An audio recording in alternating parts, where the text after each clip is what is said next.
Assalamualaikum warahmatullahi wabarakatuh.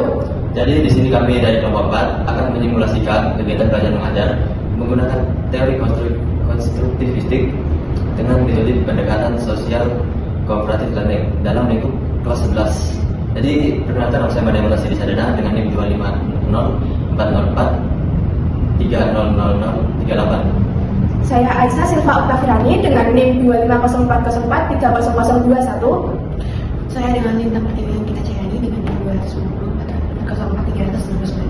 Saya Wisnu Ningrum dengan NIM 2304743001. Saya dengan Sabrina Fauzia Pekon Kesini dengan NIM 25040430094. Saya Viva Prastawa dengan NIM 25040430089. Jadi sekian perkenalan dari kami.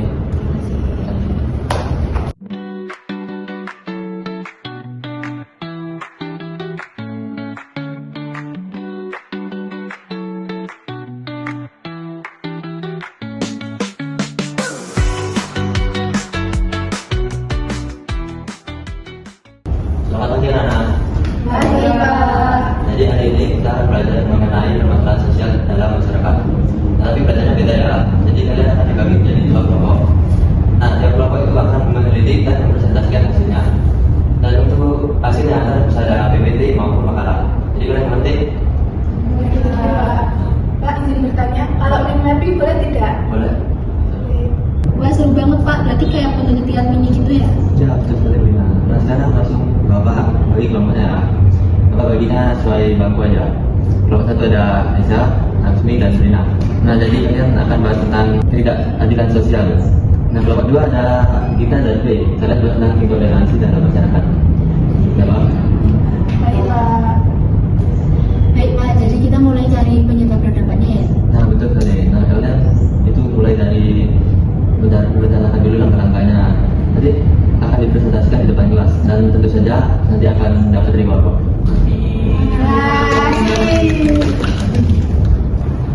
Kita kan dapat materi ketidakadilan sosial ya, gimana kalau kita bikin mind mapping aja?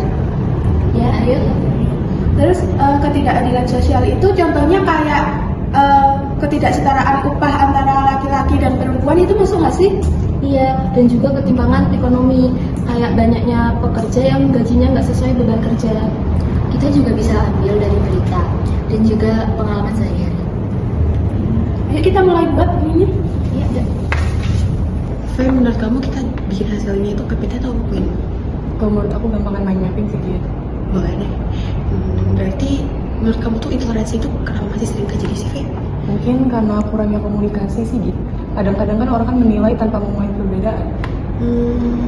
Oke. Jadi nanti kita cari contoh kasusnya di sekolah dan masyarakat ya. Iya, betul banget. Oke. Jadi langsung bikin aja. Oke.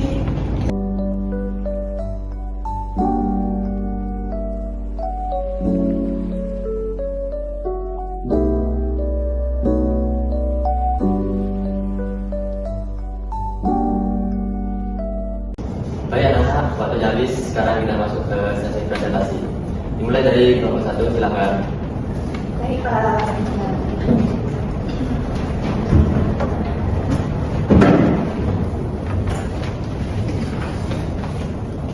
Assalamualaikum warahmatullahi wabarakatuh. Waalaikumsalam warahmatullahi wabarakatuh. Kami dari kelompok 1 yang presentasi sebelumnya saya Aisyah. Di sini kita diskusi tentang ketidakadilan sosial yang kebetulan dapat ada solusi untuk kebetulan kami kita lebih kalau kami memang tidak ada siap saya sama di ekonomi yang dan yang sering mengangkat sosial dan kebetulan kelas. Nah, solusi dari ketidakadilan sosial ini pemerintah perlu berbicara seperti pelarangan kerja atau pelarangan pendidikan. Selain itu solusinya ada di desa di sini. Nah, sekian dari kami tentang ketidakadilan sosial. Assalamualaikum warahmatullahi wabarakatuh. Waalaikumsalam warahmatullahi wabarakatuh. Oke, bagus sekali untuk kelompok 1. Analisis kalian sangat tajam dan solusi kalian sangat realistis.